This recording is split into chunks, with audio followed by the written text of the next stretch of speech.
ओम शांति। 24 जुलाई 2025 बाबा के महावाक्य। मीठे बच्चे, तुम इस पढ़ाई से अपने सुख धाम जाते हो, वाया शांति धाम। यही तुम्हारी एम ऑब्जेक्ट है। यह कभी नहीं भूलनी चाहिए। प्रश्न: तुम बच्चे साक्षी होकर इस समय ड्रामा की कौन सी सीन देख रही हो? उत्तर: इस समय ड्रामा में टोटल दुख की सीन है। अगर किसी को सुख है भी तो अल्पकाल काग विष्टा समान, बाकी दुख ही दुख है।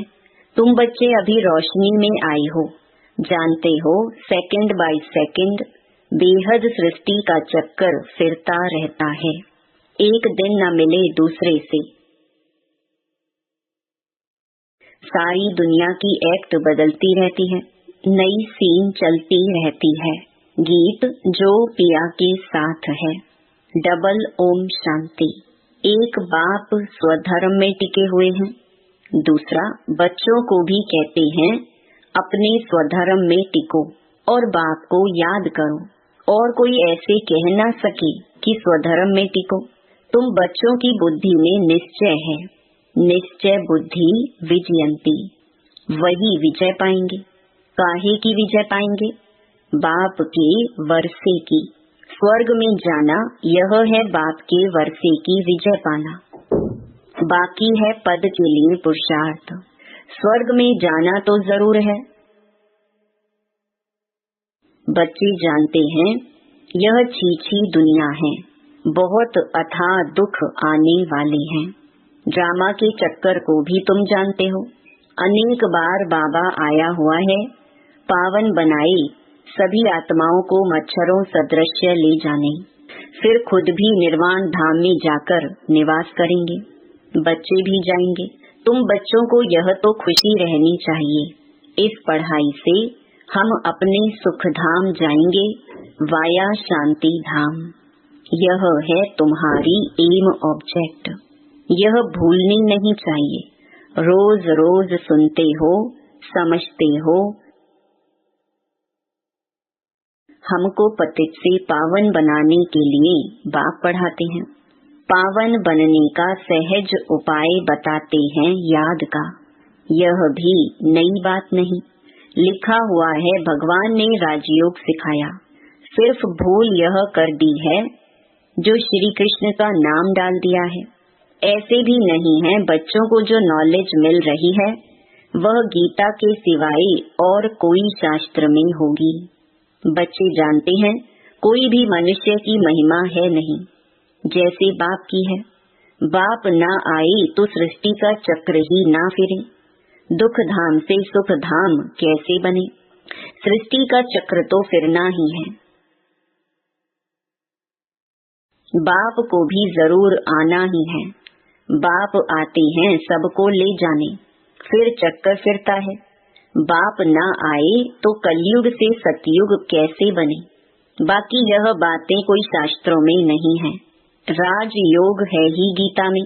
अगर समझे भगवान आबू में आया है तो एकदम भागे मिलने के लिए। सन्यासी भी चाहते तो है ना कि भगवान से मिले। पतित पावन को याद करते हैं वापस जाने के लिए। अभी तुम बच्चे पद्मा पदम भाग्यशाली बन रहे हो, वहाँ अथाह सुख होते हैं। नई दुनिया में जो देवी देवता धर्म था वह अभी नहीं है। बाप देवी राज्य की स्थापना करते ही हैं ब्रह्मा द्वारा। यह तो क्लियर है। तुम्हारी एम ऑब्जेक्ट ही यह है, इसमें संशय की बात ही नहीं। आगे चलकर समझ ही जाएंगे। राजधानी जरूर स्थापन होती है। आदि सनातन देवी देवता धर्म है। जब तुम स्वर्ग में रहते हो तो इनका नाम ही भारत रहता है। फिर जब तुम नरक में आते हो तब हिंदुस्तान नाम पड़ता है। यहाँ कितना दुख ही दुख है। यह फिर सृष्टि बदलती है, फिर स्वर्ग में है ही सुख धाम। यह नॉलेज तुम बच्चों को है। दुनिया में मनुष्य कुछ भी नहीं जानते। बाप खुद कहते हैं अभी है अंधियारी रात। रात में मनुष्य धक्के खाते रहते हैं, तुम बच्चे रोशनी में हो, यह भी साक्षी हो, बुद्धि में धारण करना है। सेकंड बाय सेकंड बेहद सृष्टि का चक्कर फिरता रहता है, एक दिन न मिले दूसरे से। सारी दुनिया की एक्ट बदलती रहती है, नई सीन चलती रहती है। इस समय टोटल है ही दुख की सीन, अगर सुख है तो भी काग विष्टा समान, बाकी दुखी दुख है। इस जन्म में करके सुख होगा, फिर दूसरे जन्म में दुख।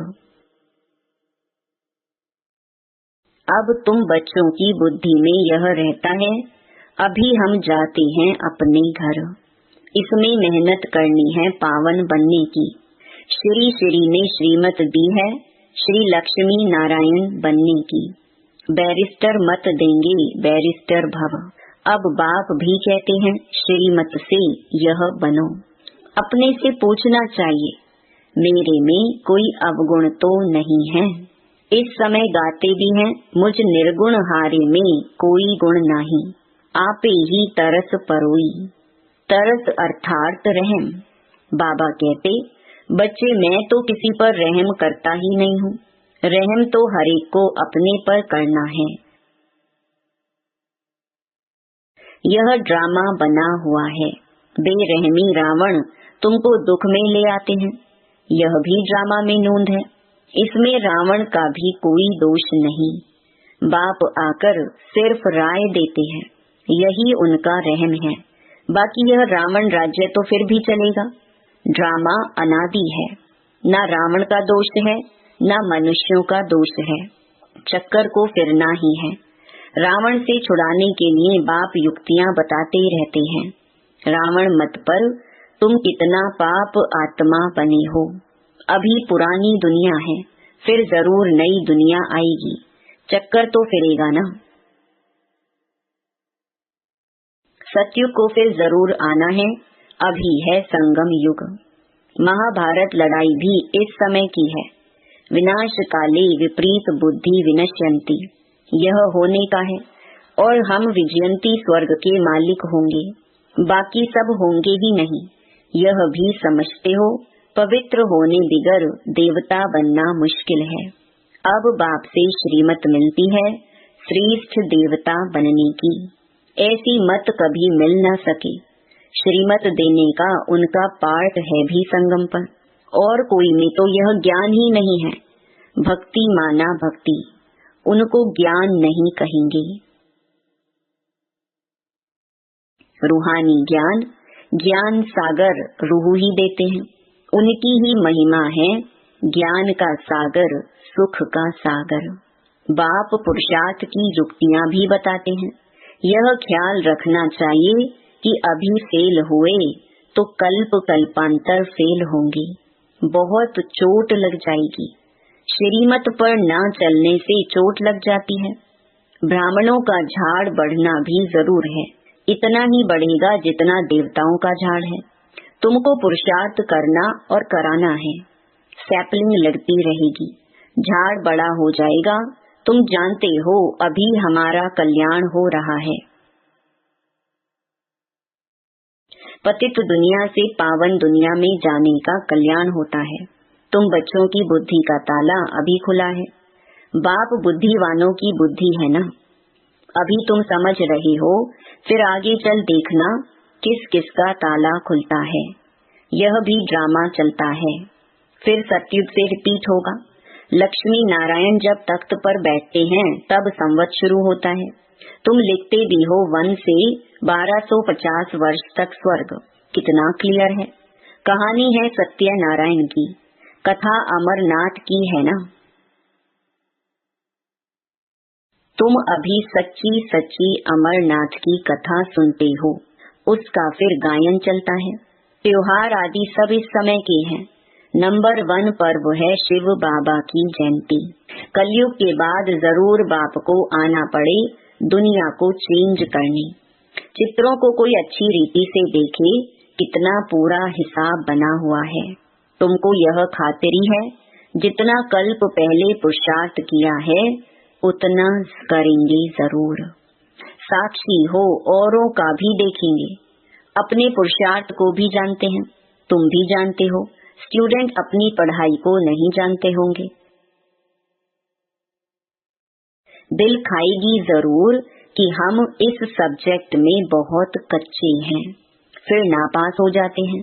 इम्तिहान के टाइम जो कच्चे होंगे उनकी दिल धड़कती रहेगी। तुम बच्चे भी साक्षात्कार करेंगे, परंतु नापास तो हो ही गए, कर क्या सकते हैं। स्कूल में नापास होते हैं तो संबंधी भी नाराज, टीचर भी नाराज होता है। कहेंगे हमारे स्कूल से कम पास हुए तो समझा जाएगा कि टीचर इतना अच्छा नहीं, इसीलिए कम पास हुए। बाबा भी जानते हैं सेंटर्स पर कौन कौन अच्छी टीचर है, कैसे पढ़ाती है, कौन कौन अच्छी रीति पढ़ाकर ले आती है, सब मालूम पड़ता है। बाबा कहते बादलों को लाना है, छोटे बच्चों को ले आएंगे तो उनमें मोह रहेगा। अकेला निकलकर आना चाहिए तो बुद्धि अच्छी रीति लगी रहे। बच्चों को तो वहाँ भी देखते रहते हैं। बाप कहते हैं यह पुरानी दुनिया तो कब्रिस्तान होनी है। नया मकान बनाते हैं तो बुद्धि में रहता है ना, हमारा नया मकान बन रहा है। धंधा आदि तो करते रहते हैं, परंतु बुद्धि नए मकान तरफ रहती है। चुप कर तो नहीं बैठ जाते। वह है हद की बात, यह है बेहद की बात। हर कार्य करते हुए स्मृति रहे कि अभी हम घर जाकर फिर अपनी राजधानी में आएंगे तो अपार खुशी रहेगी। बाप कहते हैं बच्चे, अपने बच्चों आदि की संभाल भी करनी है, परंतु बुद्धि वहाँ लगी रहे। याद न करने से फिर पवित्र भी नहीं बन सकते। याद से पवित्र, ज्ञान से कमाई। यहाँ तो सब हैं पतित। दो किनारे हैं। बाप को खिवैया कहते हैं, परंतु अर्थ नहीं समझते। तुम जानते हो बाप उस किनारे ले जाते हैं। आत्मा जानती है हम अब बाप को याद कर बहुत नजदीक जा रहे हैं। खिवैया नाम भी अर्थ सहित रखा है ना। यह सब महिमा करते हैं, नैया मेरी पार लगाओ। सतयुग में ऐसे कहेंगे क्या? कलयुग में ही पुकारते हैं। तुम बच्चे समझते हो, बेसमझ को तो यहाँ आना नहीं है। बाप की सख्त मना है। निश्चय नहीं तो कभी नहीं ले आना चाहिए। कुछ भी समझेंगे नहीं। पहले तो 7 रोज का कोर्स दो। कोई को तो 2 रोज में भी तीर लग जाता है। अच्छा लग गया तो फिर छोड़ेंगे थोड़े ही। कहेंगे हम 7 रोज और भी सीखेंगे। तुम झट समझ जाएंगे यह इस कुल का है। तेज बुद्धि जो होंगे वह कोई बात की परवाह नहीं करेंगे। अच्छा, एक नौकरी छूट जाएगी, दूसरी मिलेगी। बच्चे दिल वाले जो होते हैं उनकी नौकरी आदि छूटती ही नहीं है, खुद ही वंडर खाते हैं। बच्चियां कहती हैं हमारे पति की बुद्धि फेरो। बाबा कहते हैं मुझे मत कहो, तुम योग बल में रहे फिर बैठ ज्ञान समझाओ। बाबा थोड़े ही बुद्धि को फेरेंगे, फिर तो सभी ऐसे धंधे करते रहेंगे। जो रस्म निकलती है उनको पकड़ लेते हैं। कोई गुरु से किसको फायदा हुआ सुना तो बस उनके पीछे पड़ जाते हैं। नई आत्मा आती है तो उनकी महिमा तो निकलेगी ना, फिर बहुत फॉलोअर्स बन पड़ते हैं। इसलिए इन सब बातों को देखना नहीं है, तुमको देखना है अपने को, हम कहाँ तक पढ़ते हैं।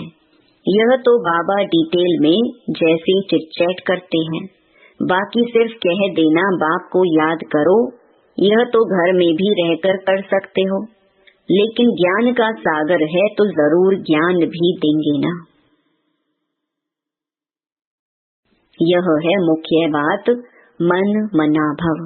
साथ में सृष्टि के आदि मध्य अंत का राज भी समझाते हैं। चित्र भी तो इस समय बहुत अच्छे अच्छे निकले हैं, उनका भी अर्थ बाप समझाते हैं। विष्णु की नाभि से ब्रह्मा को दिखाया है। त्रिमूर्ति भी है, फिर विष्णु की नाभि से ब्रह्मा, यह फिर क्या है? बाप बैठ समझाते हैं यह राइट है या रॉन्ग है। मनों में चित्र भी ढेर बनाते हैं ना। कोई कोई शास्त्रों में चक्कर भी दिखाया है, परंतु कोई ने कितनी आयु लिख दी है कोई ने कितनी, अनेक मत है ना। शास्त्रों में हद की बातें लिख दी हैं। बाप बेहद की बात समझाते हैं कि सारी दुनिया में है रावण राज्य। यह तुम्हारी बुद्धि में ज्ञान है। हम कैसे पतित बने, फिर पावन कैसे बनते हैं। पीछे फिर और धर्म आते हैं। अनेक वैरायटी है, एक न मिले दूसरे से। एक जैसे फीचर्स वाले दो हो न सके। यह बना बनाया खेल है जो रिपीट होता रहता है। बाप बच्चों को बैठ समझाते हैं, टाइम थोड़ा होता जाता है। अपनी जांच करो, हम कहाँ तक खुशी में रहते हैं। हमको कोई विकर्म नहीं करना है। तूफान तो आएंगे। बाप समझाते हैं, बच्चे अंतर्मुखी होकर अपना चार्ट रखो तो जो भूलें होती हैं उनका पश्चाताप कर सकेंगे। यह जैसे योग बल से अपने को माफ करते हो। बाबा कोई क्षमा या माफ नहीं करते। ड्रामा में क्षमा अक्षर ही नहीं है। तुमको अपनी मेहनत करनी है। पापों का दंड मनुष्य खुद भी भोगते हैं। क्षमा की बात ही नहीं। बाप कहते हैं हर बात में मेहनत करो। बाप बैठ युक्ति बताते हैं आत्माओं को। बाप को बुलाते हो पुराने रावण के देश में आओ। हम पतितों को आकर पावन बनाओ। परंतु मनुष्य समझते नहीं। वह है आसुरी संप्रदाय, तुम हो ब्राह्मण संप्रदाय। देवी संप्रदाय बन रहे हो। पुरुषार्थ भी बच्चे नंबर वार करते हैं। फिर कह देते इनकी तकदीर में इतना ही है। अपना टाइम वेस्ट करते हैं। जन्म जन्मांतर कल्प कल्पांतर ऊंच पद पा नहीं सकेंगे। अपने को घाटा नहीं डालना चाहिए, क्योंकि अभी जमा होता है फिर घाटे में चले जाते हो। रावण राज्य में कितना घाटा होता है। अच्छा, मीठे मीठे सिकिलधे बच्चों प्रति माता पिता बाप दादा का याद प्यार और गुड मॉर्निंग। रूहानी बाप की रूहानी बच्चों को नमस्ते। धारणा के लिए मुख्य सार। पहला, अंतर्मुखी बन अपनी जांच करनी है। जो भी भूलें होती हैं उनका दिल से पश्चाताप कर योग बल से माफ करना है। अपनी मेहनत करनी है। दूसरा, बाप की जो राय मिलती है उस पर पूरा चलकर अपने ऊपर आपे ही रहम करना है। साक्षी हो, अपने व दूसरों के पुरुषार्थ को देखना है। कभी भी अपने आप को घाटा नहीं डालना है। वरदान, विश्व कल्याण की भावना द्वारा हर आत्मा की सेफ्टी के प्लान बनाने वाले सच्चे रहम दिल भव। वर्तमान समय कई आत्माएं अपने आप ही स्वयं के अकल्याण के निमित्त बन रही हैं। उनके लिए रहम दिल बन कोई प्लान बनाओ। किसी भी आत्मा के पार्ट को देखकर स्वयं हलचल में नहीं आओ, लेकिन उनकी सेफ्टी का साधन सोचो। ऐसे नहीं कि यह तो होता रहता है, झाड़ को तो झड़ना ही है। नहीं, आए हुए विघ्नों को खत्म करो। विश्व कल्याणकारी व विघ्न विनाशक का जो टाइटल है उस प्रमाण संकल्प, वाणी और कर्म में रहम दिल बन वायुमंडल को चेंज करने में सहयोगी बनो। स्लोगन, कर्म योगी वही बन सकता है जो बुद्धि पर अटेंशन का पहरा देता है। अव्यक्त इशारे, संकल्पों की शक्ति जमा कर श्रेष्ठ सेवा के निमित्त बनो। लास्ट में फाइनल पेपर का क्वेश्चन होगा। सेकंड में फुल स्टॉप। इसी में ही नंबर मिलेंगे। सेकंड से ज्यादा हो गया तो फेल हो जाएंगे। एक बाप और मैं, तीसरी कोई बात ना आए। ऐसे नहीं यह कर लूं, यह देख लूं, यह हुआ नहीं हुआ, यह क्यों हुआ, यह क्या हुआ। ऐसा कोई भी संकल्प आया तो फाइनल पेपर में पास नहीं होंगे। ओम शांति।